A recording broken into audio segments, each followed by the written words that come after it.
Tere tulemast Europarlament algajatele! Olete nüüdseks jõudnud 9-osalise videokassetiseeria 6. osani. Eelmises osas õppisite, kuidas saada Europarlamendi liikmeks.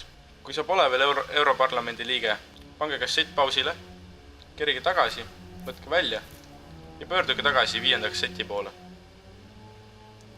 Hästi, oled Europarlamendi liige.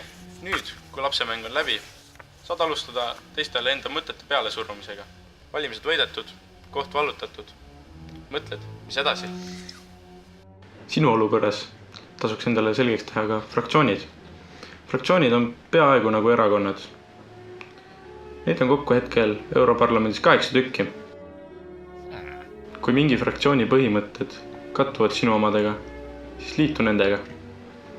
Kui aga tunned, et ei kattu mitte ühegi fraktsiooni põhimõtetega ja tunned end kui üksik hunt, siis võid olla ka fraktsioonilise kuuluvuseta liige. Ning tasuks ka meelde jätta, et Europarlament ei ole Eesti parlament.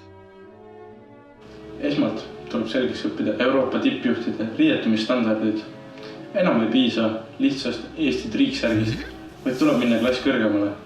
Näiteks mõni Itaalia või Savile Row kunstiteos.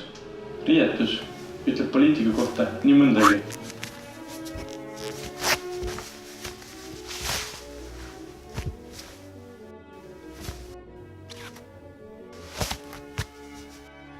Järgmises osas õpime, kuidas elu Strasbourgis käib.